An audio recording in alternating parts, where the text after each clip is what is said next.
জয় জগন্নাথ। জানি জানি রথ চলে গেছে, বেশ কিছুদিন হয়ে গেছে, একটু লেট তো হতেই পারে। সো হে গাইজ, আমি Pamela, welcome back to my channel. আশা করি তোমরা সবাই খুব ভালো আছো। তোমরা সবাই রথ কীরকম কাটালে জানো তো?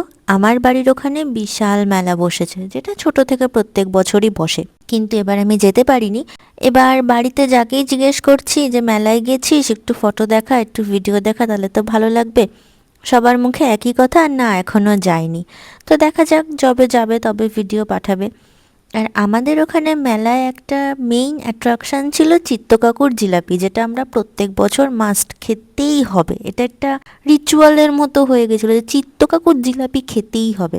কি করা যাবে, এখানে তো আর চিত্তকাকুর জিলাপি পাবো না, ওই জন্য সন্ধেবেলা দেখো আমি আর মা দুজন মিলে এক থালা মালপোয়া ভেজেছি। মা মালপোয়াগুলোকে তেলে ভেজে দিচ্ছিল, আর আমি সেগুলোকে রসে চুবিয়ে তুলে রাখছিলাম। আমাদের ওখানে রথ আর উড়িষ্যার রথের মধ্যে একটু তফাৎ আছে। এখানে না কোনো বাচ্চারা রথ নিয়ে বেরায় না, তো এটা আমার কাছে একটু অবাক। মানে আমরা যেটা ছোটবেলার থেকে দেখে এসেছি, করে এসেছি ছোটবেলায়, আমার তো প্রত্যেক বছর নতুন রথ লাগতোই। আর সেই রথ নিয়ে বেরিয়ে সবার বাড়ি বাড়ি গিয়ে তারা রথের দড়ি ধরবে, আমরা একটা করে নকুলদানা দেব, কি যার যেরকম প্রসাদ থাকতো। তারপরে তারা আমাদেরকে পয়সা দেবে, সেই পয়সা নিয়ে সন্ধেবেলা মেলায় যাওয়া একটা খুব মজার বিষয় ছিল এটা।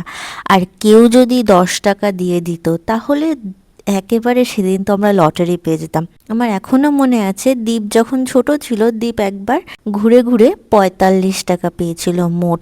আর সেই টাকাটাকে ও এমন করে রেখে দিয়েছিল যেন ও কত না টাকা পেয়ে গেছে। আর সেটা নিয়ে আমি, মামা, মামি, ভাই 4জন মিলে গেছিলাম একটা বেবলেট কিনতে। মানে আলাদাই মজার দিন ছিল। তো যাই হোক, তোমাদের সাথে গল্প করতে করতে দেখো এখানে মালপোয়া ভাজা হয়ে গেছে। 4টে মালপোয়া আমি শুকনো রেখে দিয়েছিলাম, সবগুলো আর রসে দিইনি। আর মালপোয়ার সাথে খাওয়ার জন্য একটু খোয়া ক্ষীর ছিল, তাই মাকে বললাম মালপোয়া রাবড়ি তো কোনোদিনও ট্রাই করিনি, তাহলে চলো সেটা বানানো যাক। মা রাবড়ি বানাচ্ছিল, আর পাঁপড় ভাজা ছাড়া তো রথ কমপ্লিট হয় না, ওই জন্য আমি এই তেলের মধ্যে আরেকটু তেল দিয়ে পাঁপড় ভেজে নিয়েছিলাম। তো এই হচ্ছে আমাদের রথের সন্ধেবেলার মেনু ছিল: চা, সাবুর পাঁপড়, রাবড়ি, মালপোয়া। আর এই রসে ভেজানো মালপোয়ার সাথে রাবড়ি, সে যে কি অপূর্ব খেতে, বলে বোঝাতে পারবো না। এইভাবেই আমাদের রথ কাটলো। আজ তাহলে আসি, দেখা হবে অন্য একটা ভিডিওতে।